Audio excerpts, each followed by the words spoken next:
Om Swastiastu. Senang rasanya saya Ita kembali menemani Anda hari ini dalam acara Bincang Tokoh. Dan seperti biasa Bincang Tokoh kita menghadirkan tokoh-tokoh yang berkontribusi untuk pembangunan yang ada di Bali.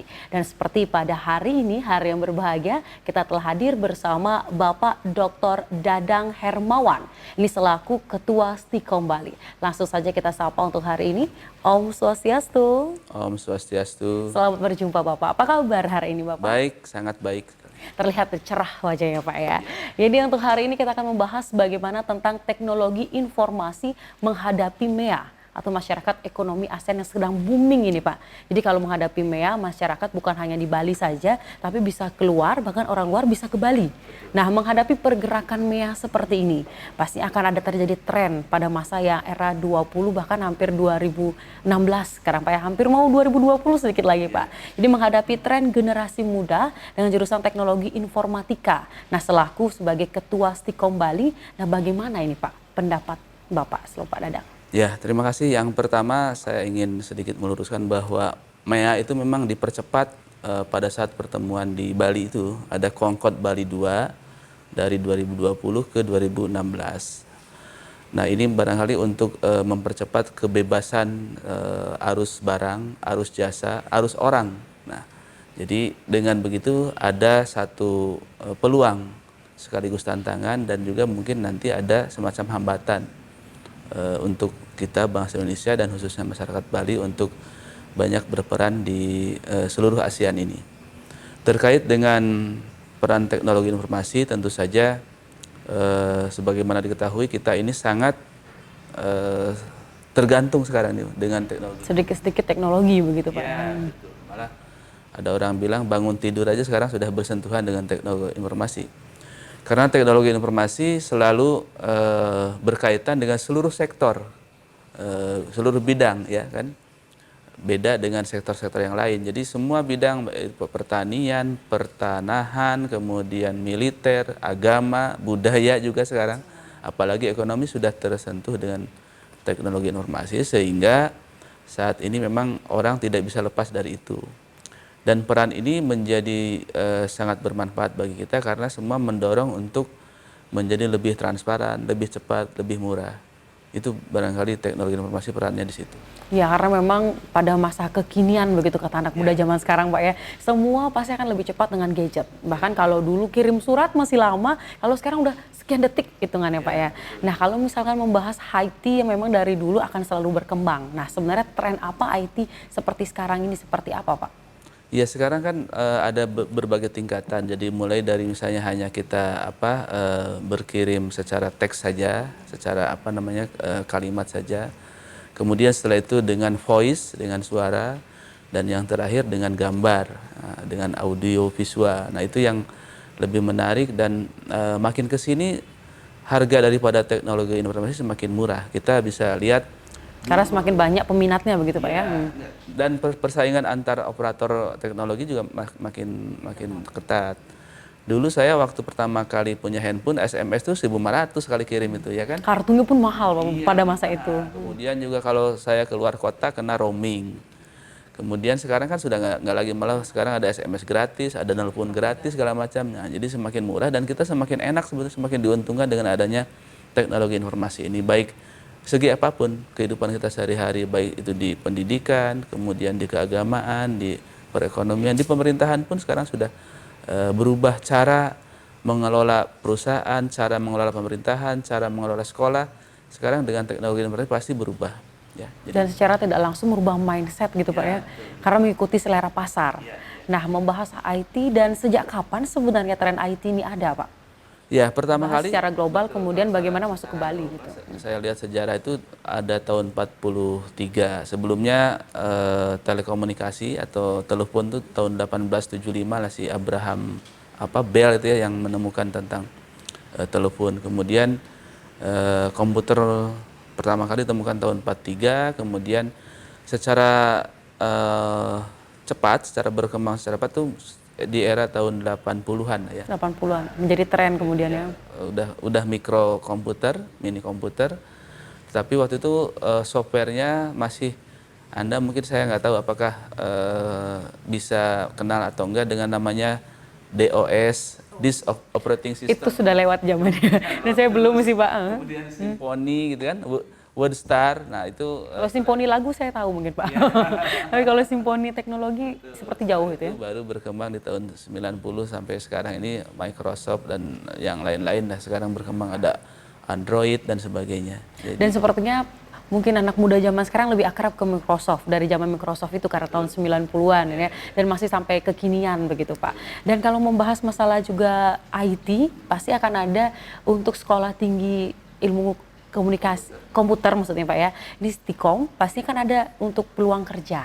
Nah, mengapa sebenarnya mahasiswa ataupun juga siswa didik yang baik dari SMA atau SMK harus melanjut ke sini dan kemudian peluang kerjanya seperti apa ini Pak? Karena kita menghadapi MEA. Ya, berbicara tentang Stikom, Stikom Bali kan didirikan tahun 2002 oleh para pendiri Stikom, Pak Made Bandem, kemudian Pak Dharma Diaksa, saya sendiri dan Pak Satria Dharma. Kemudian pada saat itu para putra-putri daerah Bali, khususnya lulusan SLTA, mau melanjutkan ke bidang IT itu tidak ada di Bali. Belum ada waktu itu Pak ya, tahun 2002 ya. Ya, momentumnya pas, Stikom berdiri tahun 2002, kemudian disambut sangat antusias dan hangat oleh masyarakat. Sehingga pada saat ini Stikom sedang mendidik kurang lebih 6.000-an mahasiswa. Jadi itu menunjukkan bahwa tren masyarakat kita khususnya para generasi muda lulusan SMA cukup tinggi untuk menggeluti bidang IT ini. Karena apa? Karena sebagaimana diketahui bahwa tadi sudah disebutkan IT ini kan bisa bekerja di seluruh sektor, ya, seluruh sektor. Misalnya pariwisata sepi mungkin bisa ke perbankan, gitu kan? Pariwisata sepi bisa mungkin ke supermarket, bisa ke industri-industri yang lain. Dan itu sudah menjadi bukti di Stikom sendiri sudah menjadi kenyataan bahwa hampir tidak ada yang menganggur alumninya, kecuali kalau misalnya lulus Stikom, ya, seorang perempuan kemudian nikah dengan laki-laki, kemudian dilarang bekerja oleh suaminya. Itu di luar dari MOU Pak. Itu di luar dari perjanjian yang ada di kampus ya Pak ya. Karena dilarang bekerja sama suaminya gitu. Ya, jadi saya lihat trennya dari tahun ke tahun meningkat. Masih kembali dari awalnya tahun 2002 40 orang per tahun, tahun 2002 kemudian naik 200, kemudian 350, sekarang rata-rata di atas 1.200 per tahun mahasiswa. Berarti itu setahun itu untuk sekali pelulusan Pak, atau mungkin ada 2 kali wisuda Pak? Enggak, kalau kita wisudanya 3 kali malah. 3 kali Pak dalam setahun? 3 kali, karena saking banyaknya saya agak kesel kalau 1.000 mau wisuda kan gitu kan. Jadi akhirnya kita bagi 3 periode. Ada wisuda di bulan April, bulan Agustus, sama bulan Desember. Oh, berarti ini telah dan akan Pak ya, karena sekarang di tengah-tengah begitu ya? Alumni sekitar ada 3.800 orang alumni Stikom Bali, baik S1 maupun D3, yang telah bekerja dan berwira swasta di Bali, di seluruh Indonesia maupun juga di dunia. Oh, bahkan sudah tersebar ya. Oke, pemirsa tentunya penasaran seperti apa Pak ya lanjutan dari cerita kita. Tentunya sesaat lagi kita akan segera kembali setelah komersial break berikut ini.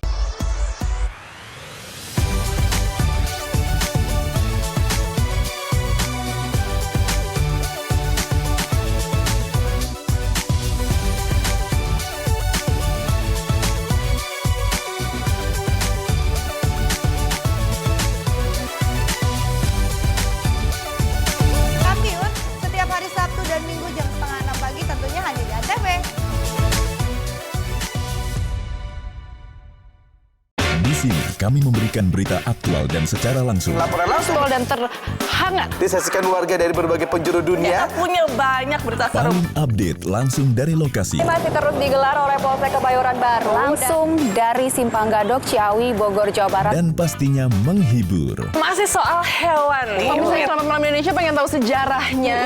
Boleh. Kenapa nyindennya nggak bawa-bawa ular? Selamat Malam Indonesia. Senin sampai Jumat jam 12 malam. Acara paling seru favorit pemirsa. Ketemu lagi The New Hit Bulaga Indonesia. Seru-seruan di pagi hari. 38. Cakep Dewi Kramasya, cakep. Dapat hadiah keren. dapat jodoh keren. Ya, bosnya patah hati.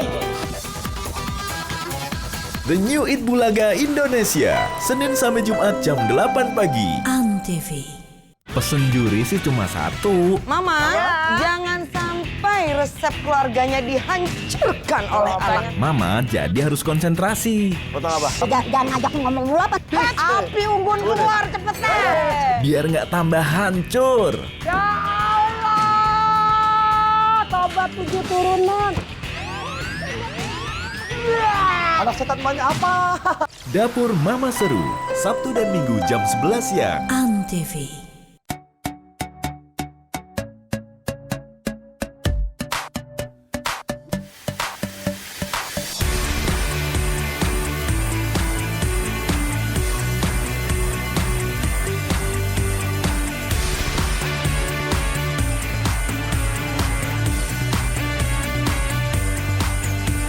Simak informasi selengkapnya hanya di Total Football hari Minggu jam 6 pagi di Antv bersama saya, Randa.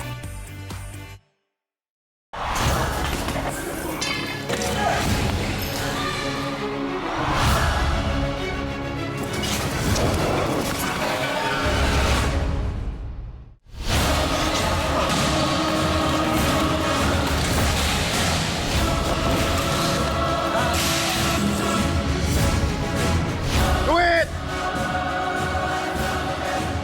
Takut. Enggak, dia lapar.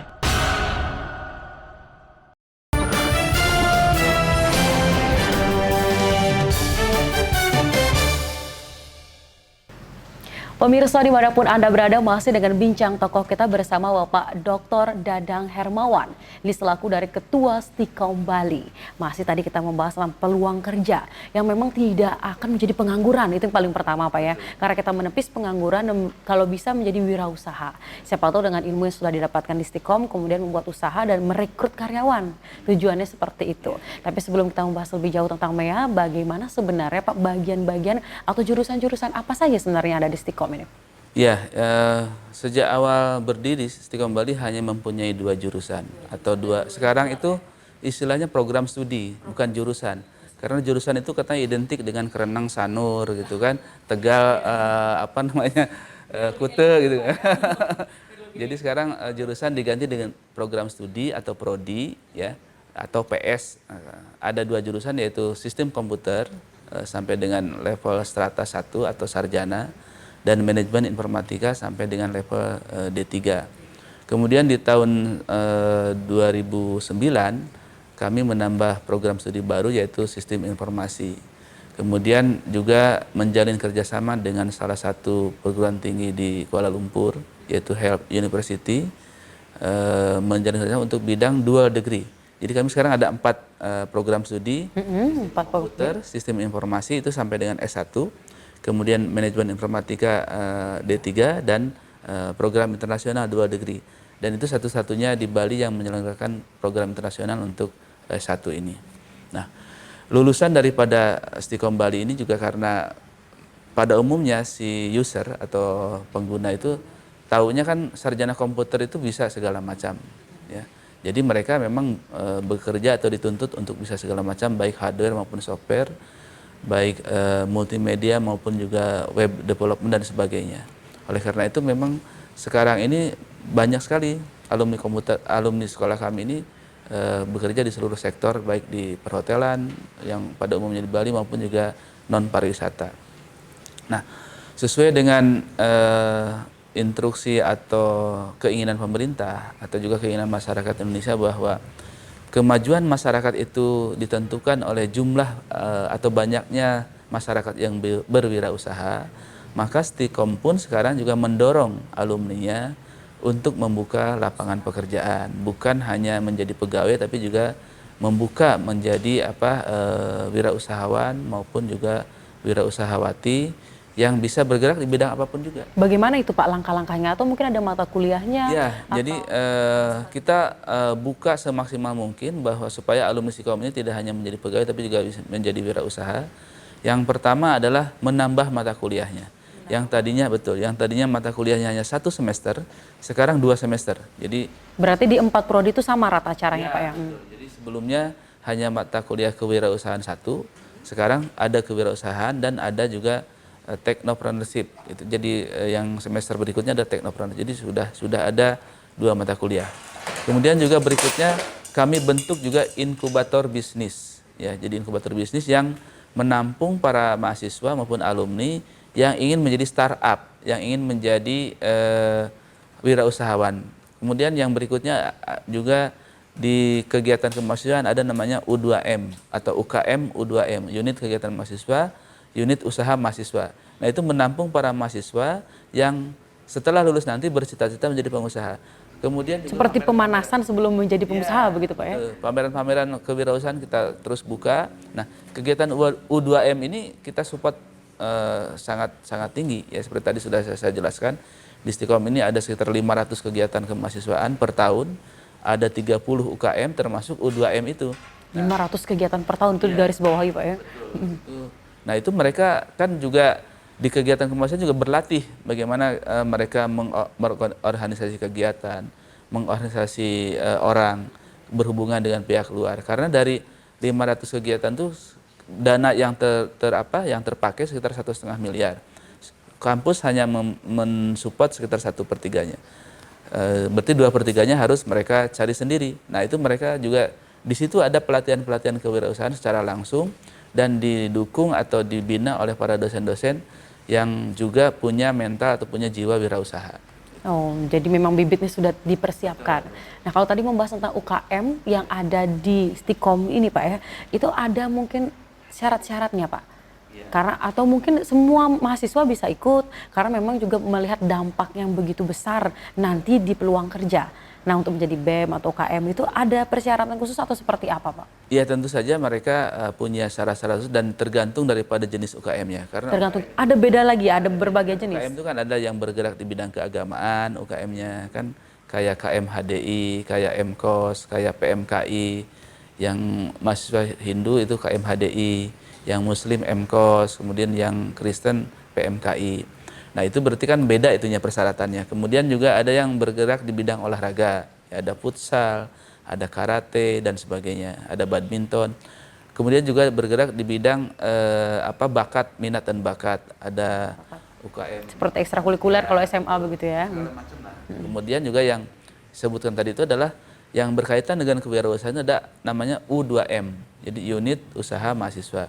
Nah, itu yang mempersiapkan para mahasiswanya menjadi wirausaha setelah lulus nanti. Pokoknya no pegawai, no karyawan, dia harus menjadi pengusaha. Karena apa? Karena tadi selain tadi konsep wirausaha itu negara akan menjadi makmur kalau misalnya wirausahanya cukup banyak, kan minimal 2%. Di negara kita ini kan belum sampai 2%. Masih mengejar, ya, masih berusaha mengejar. Setengah atau 1,2 sehingga sangat luas sekali terbuka untuk kedepannya. Nah, berarti mereka itu dipersiapkan untuk menjadi wirausaha, dan kita tahu wirausaha ini adalah penghasilan yang tidak terbatas, ya, beda dengan pegawai. Kalau pegawai kan sudah ada standarnya, ya, Anda masuk sekian, jam kerja sudah teratur gitu ya. Kemudian nanti pensiun. Kalau wirausaha tak terbatas. Sehingga, nah, untuk jumlah mahasiswa yang bisa ikut UKM Pak, ada ketentuan atau mungkin dibebaskan biar gemuk, atau mungkin malah ada yang gemuk, mungkin ada yang kurus, mungkin untuk keanggotaannya, atau memang harus ada jumlahnya? Ya, saya kira itu alamiah ya. Jadi ada yang kurus, ada yang gemuk, tergantung daripada minat para mahasiswa. Tapi mahasiswa yang banyak minatnya ada di KMHDI itu, karena mahasiswa kita kan hampir 75% mahasiswa Hindu, sehingga hampir semuanya masuk ke situ. Kemudian setelah agama nanti masuk ke U2M atau masuk ke UKM-UKM yang lain. Jadi mereka paling tidak 2 atau 3 UKM yang bisa dimasuki oleh para mahasiswa, dan masih bisa 2 dan 3 ya? Masing-masing UKM punya syarat-syaratnya tersendiri gitu ya. Dan melihat tentunya dari giat mahasiswa yang memang begitu banyak, pastinya ada SDM. Nah, sumber daya manusia dari para dosen bahkan sampai ke ketua dari Stikom Bapak Dadang sendiri. Nah, seperti apa ini Pak? Ya, jadi pertama dari segi struktur organisasi Stikom ini, pertama kan paling atas Yayasan Widya Dharma Santi. Kemudian secara fungsional juga dibina oleh Kementerian Ristek dan Dikti, yang dalam hal ini dilaksanakan oleh Koordinator Kopertis Wilayah 8 untuk Bali ini.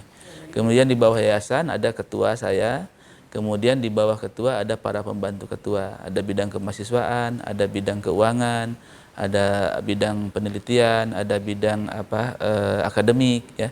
Nah, itu semua bersama-sama membina para UKM itu, karena UKM secara struktural kan di bawah kemahasiswaan, tapi kalau misalnya UKM-nya bergerak di bidang olahraga, berarti nanti dosen yang hobi olahraga menjadi pembina itu. UKM yang Berarti ada dosen olahraga juga berarti di sini ya? Wow, lengkap sekali ya. Kalau mata kuliah keolahragaan belum. Oh, tapi termasuk masih ada lah sebetulnya SDM-nya ya. Betul, kayak UKM badminton tadi saya bilang, UKM futsal, UKM catur dan sebagainya itu menjadi kegiatan-kegiatan yang sering dilaksanakan. Jadi di kampus ini karena setahun ada 500 kegiatan, itu hampir tidak pernah berhenti tiap hari. Gitu. Jadi sehari bisa 2-3 kegiatan begitu Pak ya. Nah, pemirsa di rumah juga penasaran kenapa bisa ada 500 kegiatan pada dengan satu kampus yang memang sangat padat berarti hitungannya Pak ya. Penasaran seperti apa? Tetap bincang tokoh kita, sesaat lagi kita akan segera kembali.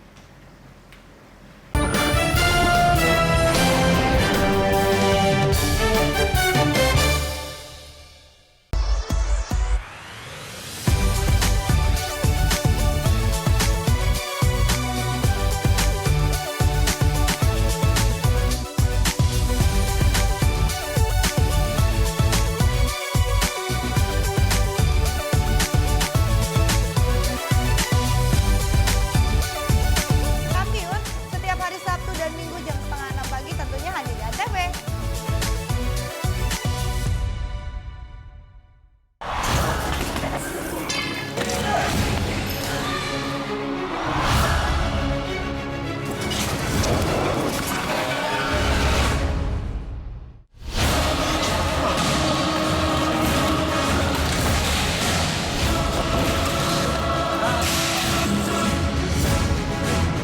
Duit. Takut. Enggak. Iyalah, Pak.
Simak informasi selengkapnya hanya di Total Football hari Minggu jam 6 pagi di ANTV bersama saya, Rangga.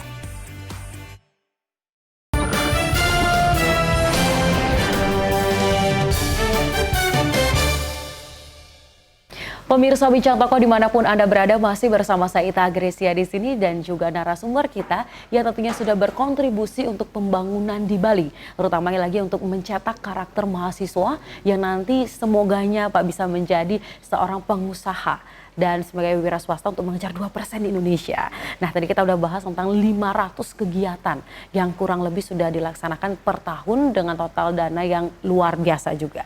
Nah, ada kendala pastinya Pak. Dari berbagai banyak kegiatan, berbagai SDM, kemudian juga ada gurunya, dosen maksud saya.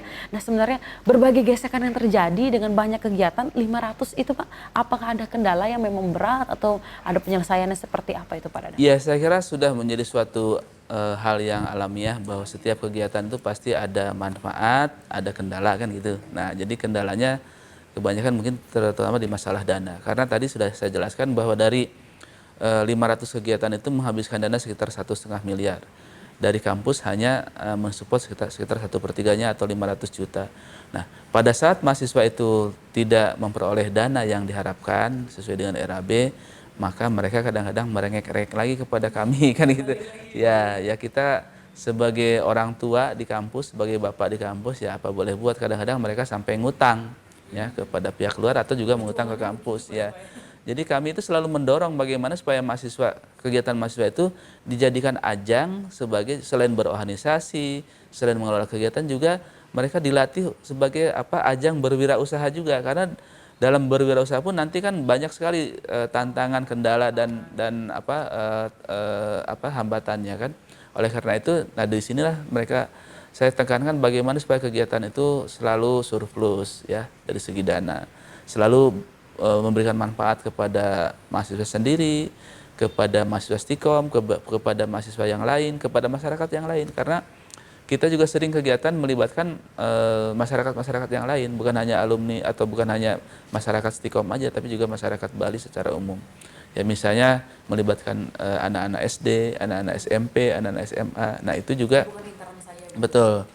Berarti kan di situ memberikan sesuatu kepada mereka. Di samping juga tentu saja dampaknya adalah sosialisasi tentang Stikom Bali. Nah, kegiatan-kegiatan ini sangat bermanfaat bagi para mahasiswa dan kita dapat melihat ternyata para mahasiswa yang banyak aktif di kampus itu relatif lebih berhasil di dunia kerja maupun di dunia wirausahanya ya. Nah, banyak sekali para mahasiswa yang relatif bahkan lebih baik banyak sekali para mahasiswa yang belum lulus pun sudah banyak usaha atau sudah mempunyai usaha. Belum lulus pun sudah banyak bekerja. Makanya kalau Mbak Ita ke sini, sekarang mahasiswa malam itu sangat banyak di sini. Karena apa? Karena makin tinggi daripada semester mahasiswa tersebut, mereka sudah pada kerja sehingga minta kuliah malam, minta kuliah sore gitu sehingga paginya ya jadi di sini itu sekarang kampusnya makin malam makin ramai di sini. Jadi kampus siang malam di sini dari Senin sampai Minggu ada. Tapi memang masa perkuliahannya atau jam kuliah memang dari pagi, Pak? Ya, jadi kita punya 3 shift ya. Jadi shift pagi dari jam 8 sampai jam 12, shift siang dari jam 1 sampai dengan jam 5, shift malam jam setengah 6 sampai dengan jam setengah 10. Gitu. Ya. Ya, itu yang shift ketiga itu yang paling ramai.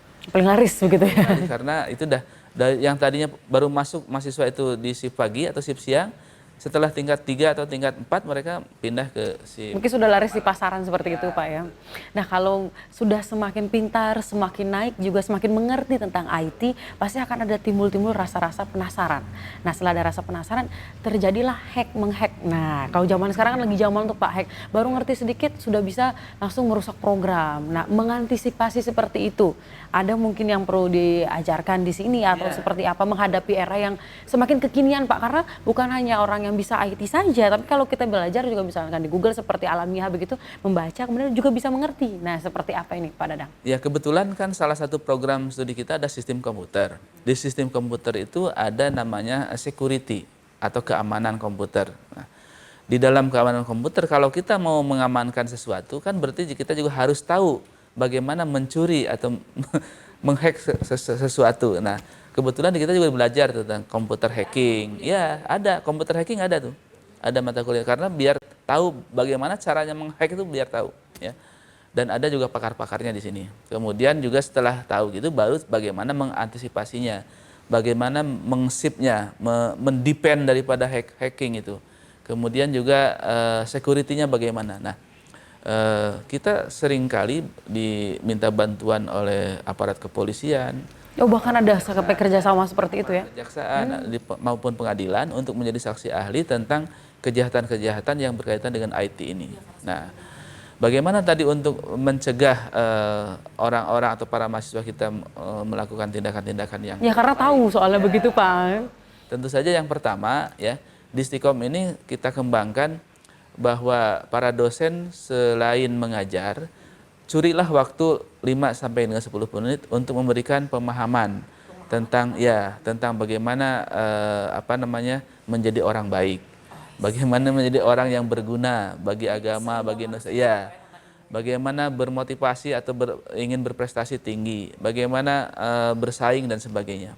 Jadi semua dosen, bukan hanya dosen agama, tapi juga semua dosen, ya, 5-10 menit pada saat masuk kelas itu mencuri waktunya untuk hal-hal seperti itu. Kemudian juga ada mata kuliah agama yang mengajarkan kepada kebaikan-kebaikan supaya mencegah orang-orang menjadi hacking, ya. Kemudian juga ada mata kuliah etika profesi. Dan juga yang penting lagi kita berikan contoh. Contoh langsung, contoh nyata gitu ya. Kepada anak-anak, sehingga ya kita bersyukur kelihatannya belum ada lah para mahasiswa ataupun alumni Stikom Bali yang suka merusak. Memperbaiki, iya begitu. Buktinya tadi sudah. Membantu itu kita banyak diminta bantuan seperti yang tadi saya sebutkan.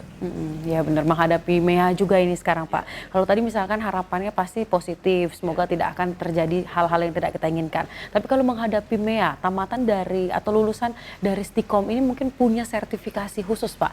Untuk yang tadi kan ada yang internasional itu. Nah itu fungsi dan tujuannya mungkin ada untuk bersaing di MEA yang sekarang sudah semakin gencar. Karena orang luar pun bebas kesini untuk berkarya. Seperti apa itu Pak Dadang? Ya, jadi seperti saya sudah singgung tadi bahwa setiap ada kejadian, setiap ada peristiwa, termasuk juga peristiwa MEA ini, kan menjadi seperti pisau bermata dua. Iya, pisau moto. Ada peluang, kan? Ada manfaat, ada negatifnya. Nah, tapi kita ambil manfaatnya saja, yang negatifnya nggak akan saya bahas, ya. Jadi dengan adanya MEA yang mungkin penduduknya sekitar 600 sampai 700 juta, ya, itu menjadi peluang yang sangat bagus bagi kita. Nah, kemudian bagaimana antisipasi MEA ini oleh Stikom Bali untuk anak-anak remaja atau muda, khususnya para mahasiswa Stikom Bali. Nah, Stikom sudah mengantisipasi dari 6-7 tahun yang lalu sebelum MEA berlaku. Yang pertama itu mereka wajib sertifikasi bahasa Inggris. Ya. Itu dari awal masuk? Iya, dari awal masuk karena tingkat 1 harus tupas sekian, tingkat 2 harus tupas sekian, tingkat 3 harus, ya. Jadi yang tidak mencapai tingkat nggak boleh lanjut dulu gitu, nggak boleh lanjut atau kursus dulu lah bahasa Inggrisnya mereka. Karena saya yakin bahwa kelemahan bangsa kita ini adalah bukan kelemahan di IQ, bukan kelemahan di kompetensi, tapi berkomunikasi, yang salah satunya adalah berkomunikasi internasional dengan bahasa Inggris itu. Kemudian yang kedua juga kita membuka kelas internasional, tadi sudah dijelaskan, di mana para mahasiswa itu akan mendapatkan 2 gelar, kuliahnya 1 kali saja di sini. Kuliah 1 kali aja? Di sini, tapi nanti di wisudanya 2 kali, di Stikom Bali dan di Help University di Kuala Lumpur. Wow, itu yang luar biasa. Namanya kelas internasional pasti perkuliahan, kemudian tugas-tugas, skripsi dalam bahasa Inggris tentunya. Nah ini sehingga anak-anak biasa dan berani bersaing. Dan sudah banyak, ada yang bekerja di Belanda, ada yang bekerja di Australia, ada yang bekerja di Kuala Lumpur, di Singapura. Jadi sudah banyak alumni kita kelas internasional yang bekerja di luar negeri. Oke, kita potong dulu sampai di kelas internasional. Kita akan lanjutkan lagi karena topik yang seru. Masih bincang tokoh bersama Anda, tapi setelah beberapa saat berikut ini.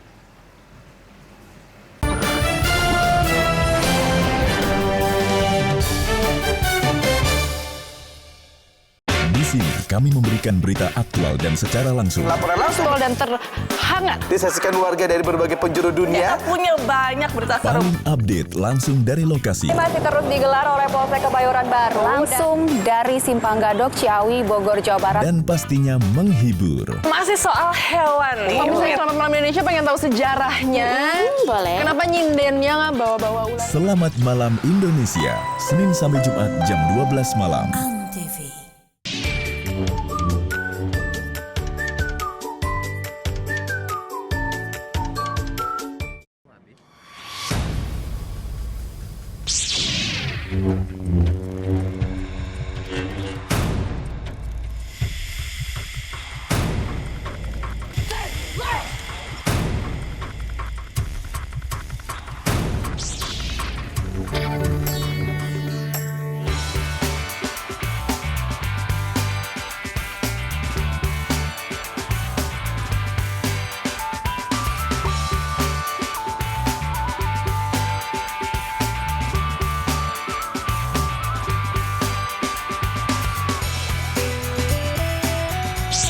Sejak 2 Oktober 2009, batik Indonesia ditetapkan sebagai warisan kemanusiaan untuk budaya lisan dan bendawi oleh UNESCO.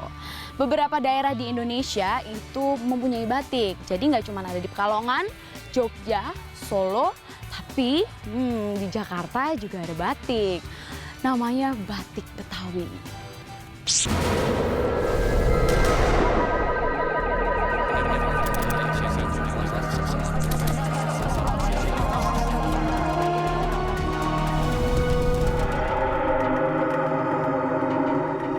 2016, status masih nggak jelas. You single, in Indonesia single.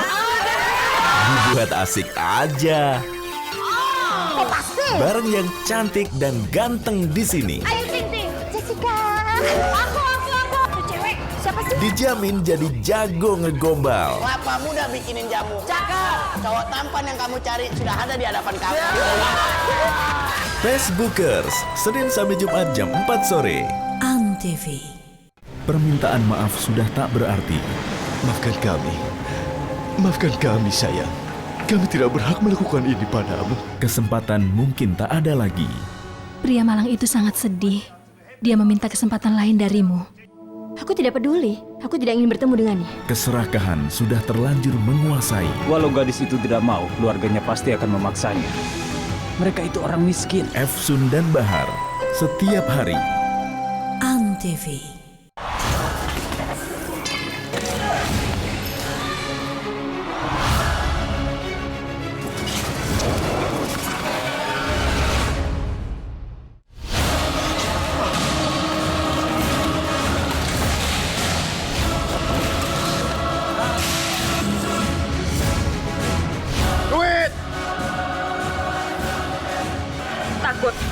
Enggak, dia lapar.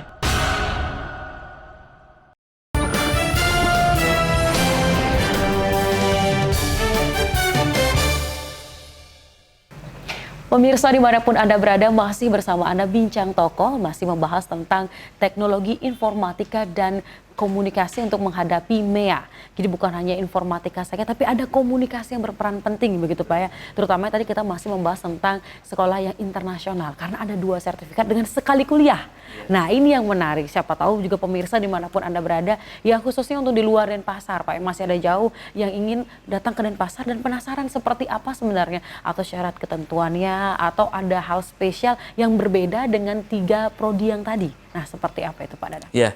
Jadi di antara 6.000 mahasiswa yang sedang kuliah di Istiqom Bali ini, ada sekitar 150 orang yang sedang kuliah di kelas internasional. Ya. Jadi mereka kuliahnya 1 kali aja di Istiqom Bali, di Renon maupun di Jimbaran, tapi nanti akan mempunyai 2 ijazah, bukan sertifikat. Itu durasi kuliahnya sama Pak? Sama. Oh sama? 4 tahun juga. Sama seperti S1 biasa gitu ya? Ya. 4 tahun juga, 8 semester. Yang berbedanya? Mereka membayarnya memang dalam dolar juga. Gitu. Dalam dolar juga? Ya. Oh.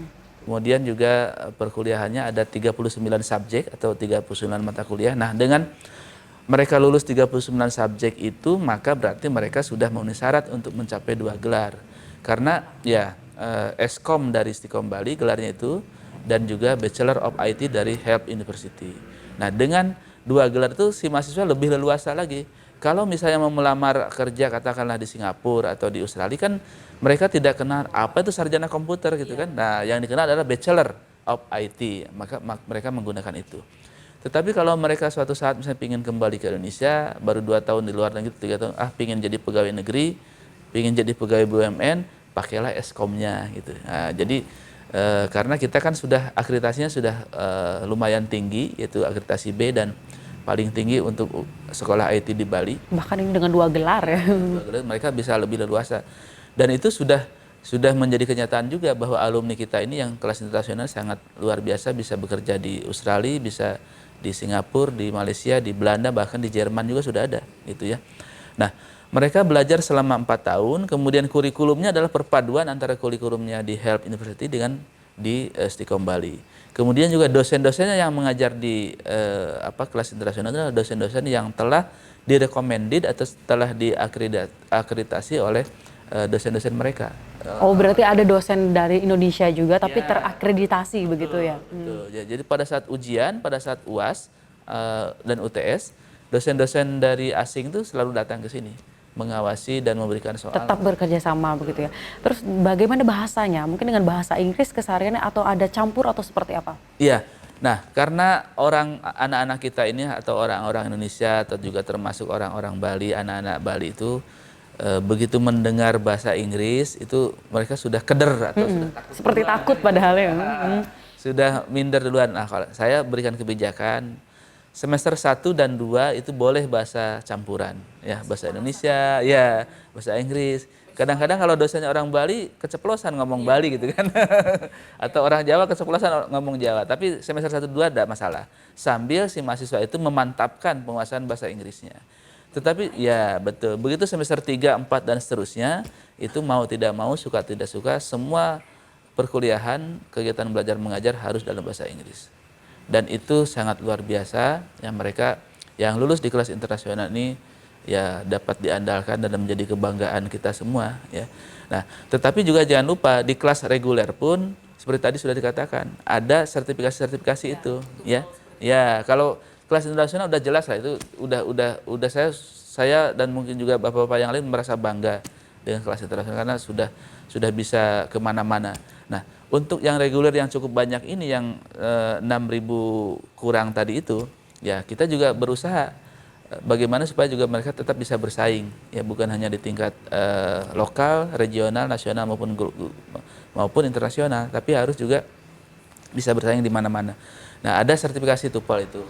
Untuk yang reguler pun ada sertifikasi TOEFL-nya. Ada juga yang tingkat 1, tingkat 2, tingkat 3 dan sebelum sidang. Mereka ya harus sebelum sidang sudah syok duluan itu Pak. Ya sebelum sidang udah buat TOEFL dulu sudah lumayan syok. Harus mencapai tingkat tertentu. Kalau nggak salah 450 apa 475 itu. Ya betul. Nah, kemudian juga ada sertifikasi internasional yang untuk yang reguler ini. Yang reguler juga yang dari vendor misalnya Microsoft gitu kan untuk Office-nya. Kemudian ada Forsec dari Singapura, ada Oracle, ada juga database itu apa ya? Database Oracle dan satu lagi ini Cisco untuk jaringan komputer atau untuk networking.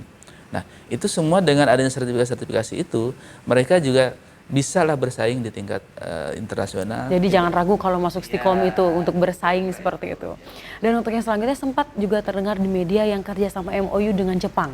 Nah, kalau tadi itu dengan Kuala Lumpur yang sudah hampir 7 tahun ya berjalan sampai hari ini, dengan Jepang itu seperti apa perkembangannya Pak? Nah, ini yang sangat menarik atas kenapa memilih Jepang begitu lagi? Tujuan yayasan itu kami melihat Jepang ini kok kayaknya cocok dengan kita Indonesia atau juga cocok dengan Bali karena apa? Jepang itu adalah negara maju, negara yang modern, ya. Tetapi mereka tetap memegang teguh budayanya, ya, memegang teguh sopan santunnya, memegang teguh adab peradabannya. Jadi walaupun maju tapi tetap mereka sopan. Coba kalau cara menghormati sampai bungkuk. Iya, tradisi memang seperti itu. Jadi kan bagus itu. Bahkan 2 tangannya begini, begitu ya. Itu. Jadi nah, kayaknya cocok. Oleh karena itu memang Stikom juga akan seperti itu, akan dibawa ke sana. Bagaimana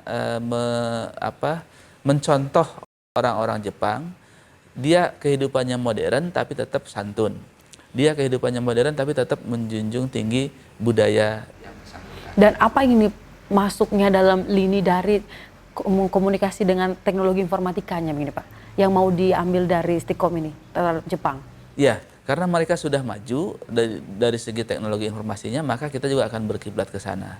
Nah, saya sudah MOU dengan beberapa universitas di Jepang, antara lain Bunkyo University, untuk memberikan beasiswa yang berarti ada kerjasama beasiswa begitu? Untuk memberikan beasiswa S2 di Jepang. Jadi para alumni Stikom Bali yang lulus S1 di Stikom, yang mau lanjut ke S2 di Jepang itu dikasih beasiswa 50%. Lumayan 50% Pak ya? Kemudian juga yang kedua dengan beberapa lembaga kursus di Jepang, S1 Stikom Bali bisa bekerja di Jepang asal belajar bahasa Jepang dulu di Jepang kurang lebih setahun dengan biaya sekitar 30 sampai 60 juta. Nah, itu mereka nanti akan bekerja di Jepang level S1, bekerja di bidang IT, bukan bekerja di sembarangan tempat, tapi di IT di desain grafis, di web development, tapi memang harus menguasai bahasa Jepang dulu. Kemudian yang ketiga, itu juga bisa pertukaran mahasiswa. ya paling tidak seminggu 2 minggu di Jepang sudah bisa itu mahasiswa kembali. Maksudnya mahasiswa yang masih menjadi mahasiswa di sini belajar di sana dalam waktu seminggu.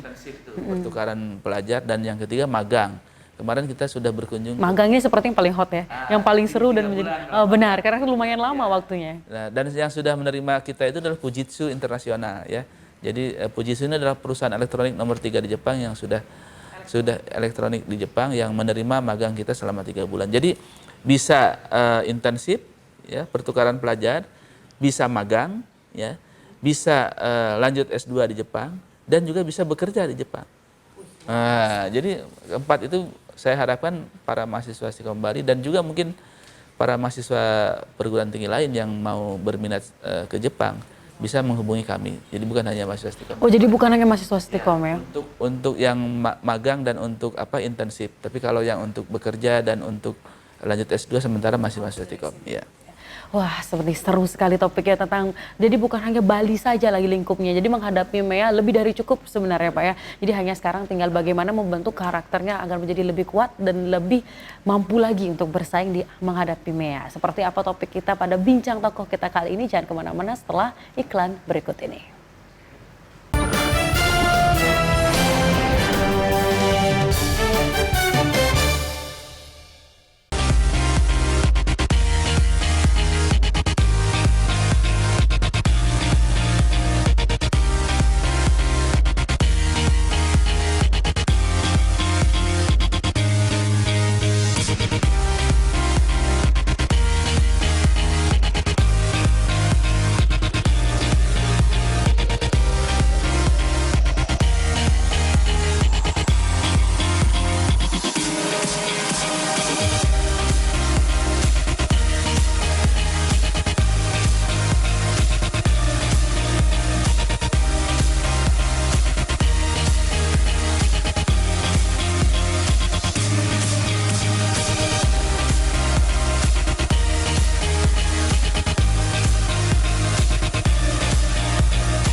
Di sini kami memberikan berita aktual dan secara langsung. Laporan langsung dan terhangat Disaksikan warga dari berbagai penjuru dunia. Kita punya banyak berita seru. Paling update langsung dari lokasi. Masih terus digelar oleh Polsek Kebayoran Baru. Langsung dari Simpang Gadok, Ciawi, Bogor, Jawa Barat. Dan pastinya menghibur. Masih soal hewan nih. Misalnya Selamat Malam Indonesia pengen tahu sejarahnya.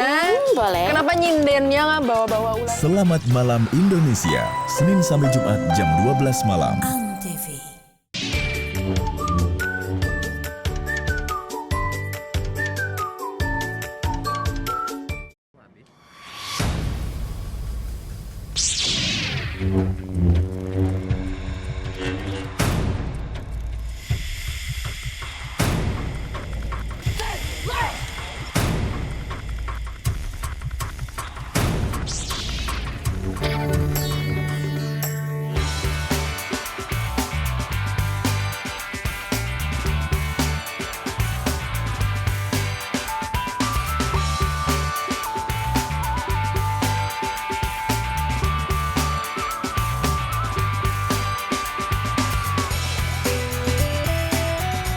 Sejak 2 Oktober 2009, batik Indonesia ditetapkan sebagai warisan kemanusiaan untuk budaya lisan dan bendawi oleh UNESCO.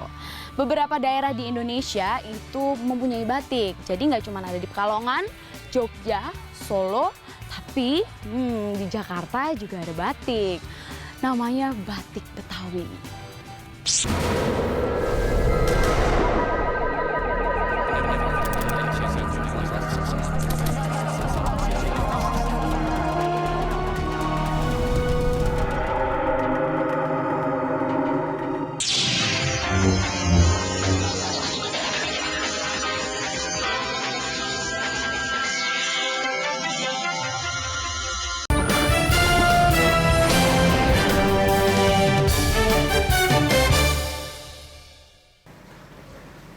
Pemirsa dimanapun Anda berada, kita masih tentunya dalam acara Bincang Tokoh. Masih tentang teknologi informasi menghadapi MEA atau masyarakat ekonomi ASEAN. Tidak terasa pada segmen terakhir sudah Bapak. Dan jadi kita bukan hanya tentang membahas Tikom dan mahasiswanya, tapi untuk generasi muda yang lebih global, yang berada di Bali, bahkan di luar Bali, sebenarnya seperti apa yang harus kita lakukan. Jadi kalau untuk mahasiswa pasti sudah tahu karena memang mempelajari tentang IT. Tapi kalau misalkan masyarakat luasnya ingin juga menghadapi MEA ini dengan sedikit tidaknya mengetahui IT. Nah, seperti apa himbauan atau kisaran dari Pak? Ya, yang pertama untuk para generasi muda, saya ingin menyampaikan suatu saran atau himbauan. Yang pertama adalah kuasai atau pelajari IT. Apapun bidang Anda, apapun pekerjaan Anda, apapun cita-cita Anda, IT ini sekarang sudah tidak boleh ditinggalkan.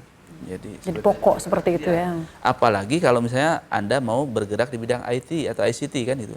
Ya, tentu harus jadi pertama adalah pelajari IT. Sampai paling tidak bisalah berkomunikasi dengan IT yang namanya surel atau surat elektronik ya, yang namanya yang dasar minimal begitu ya. Dasar lah, gitu kan. Kemudian yang kedua, yang ini menjadi kelemahan kita itu adalah bahasa. Ya, berkomunikasi dalam bahasa Inggris karena tentu saja kita berbeda dengan jajahan negara-negara Commonwealth yang dulu dijajah Inggris. Kalau kita kan kalau dijajah Inggris malah pinter bahasa Inggris ya. Nah, jadi ini salah satu kekurangan kita, biasanya bahasa Inggris. Dan apalagi kita berada di Bali mestinya ya. Saya memang berharap di Pulau Bali itu masyarakatnya menguasai minimal 3 bahasa. Bahasa Indonesia, bahasa Inggris, bahasa Bali gitu. Ya. Tapi ya belum juga ternyata. Jadi biar jadi bule kekinian gitu, bule aja bisa Pak ya. Nah, jadi kuasai bahasa. Kemudian yang ketiga, ini yang terakhir adalah bagaimana ini attitude kita ya. Attitude kita apakah itu misalnya keinginan untuk berprestasi ya. Kemudian juga motivasi yang tinggi, disiplin yang tinggi ya. Karena kelemahan kita itu justru di situ. Dari segi IQ atau dari segi kepintaran kita ini nggak kalah sama orang-orang lain. Tapi hal-hal lain ya seperti disiplin, malas, perilaku ya. Karena itu mungkin juga pengaruh daripada iklim kita ya. Iklim kita kan sangat enak. Ya, kalau nggak kemarau hujan. Ya. Jadi kita berpikir bagaimana besok saja, bukan besok bagaimana kan? Iya benar, harusnya dibalik besok bagaimana gitu. Besok bagaimana, tapi bagaimana besok sajalah gitu kan? Karena kalau nggak kemarau paling hujan gitu kan gitu. Nah itu. Apalagi sekarang kebalik musimnya Pak, harusnya musim panas musim hujan. Betul. Kemudian juga selain iklim juga memang agraris ini juga salah satu hal yang membuat kita kurang memacu diri karena kita lihat para petani konvensional kita masih juga ya manual seperti itu ya manual. 3 jam tidak seperti negara industri kan sampai minimal kan 8 jam mereka bekerja. Tapi kalau agraris ya maksimal mungkin 6 sampai 7 jam. Tapi kalau industri bisa sampai sekian puluh jam.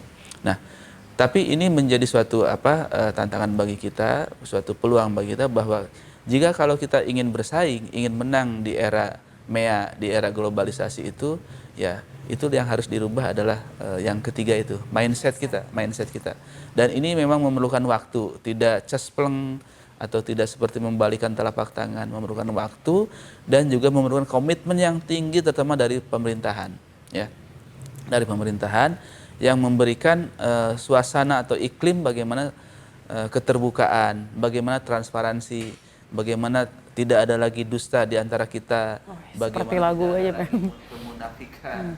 Dan sejauh ini bagaimana menurut Pak Dadang ini peran dari pemerintah terhadap IT yang ada di Bali menghadapi MEA begitu Pak? Iya, saya kira sudah mulai terbuka ya karena sektor di Bali kan sektor pariwisata. Sektor pariwisata kan mengglobal. Dengan mengglobal kan tidak bisa lepas dengan namanya IT. Saya kira sudah cukup bagus, tapi yang ketiga itu yang nomor 3 itu yang tetap IT itu yang paling parah. Mindset kita ini yang perlu segera dirubah bagaimana IT ini bisa menjadi suatu pemicu buat kita, menjadi suatu pendorong buat kita bahwa kita ini bisa loh ya bersaing dengan siapapun asal mindset kita bisa berubah gitu. Nah, untuk menghadapi pariwisata, sebelum kita berakhir pada segmen terakhir, pariwisata dengan berkembangnya juga teknologi melalui dari Stikom ini, kemudian menghadapi MEA seperti apa Pak? Karena memang Bali sangat terkenal dengan pariwisata. Bahkan orang Bali mungkin lebih jauh terkenal ketimbang Indonesia. Malah orang berpikir Indonesia di mananya Bali pada seperti itu. Seperti apa ini Pak, perkembangan teknologi? Itu sudah kami terapkan juga di Stikom Bali, bagaimana IT berkolaborasi atau budaya berkolaborasi dengan IT. Nah, ada di Stikom Bali kan ada satu perguruan tinggi IT yang memberikan mata kuliah seni dan budaya.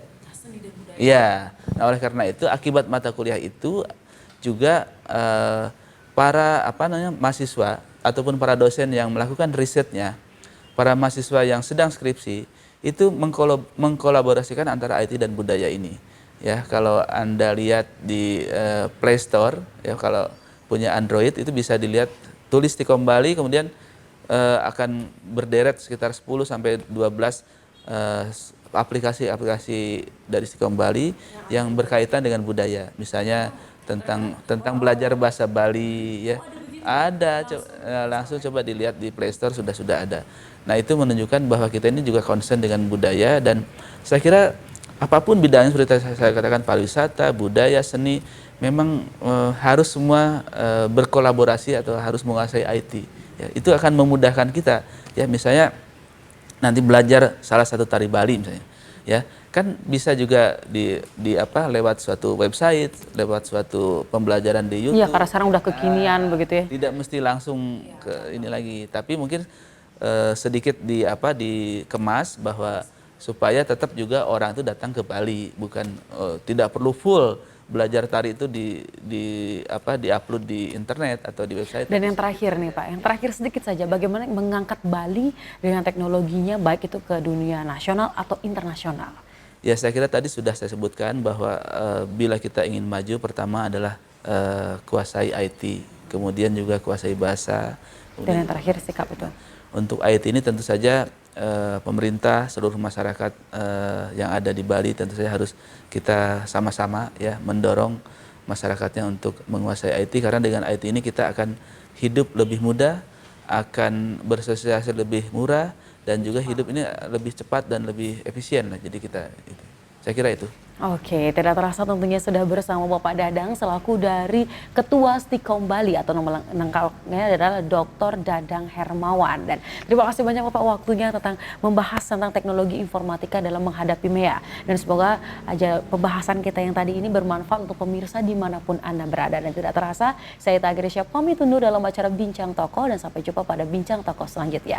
Dan kita tutup dengan bersama-sama dengan Paroma Santi, Om Santi. Santi, oh. Ya.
Total Football hari Minggu jam 6 pagi di Antv bersama saya, Rangga.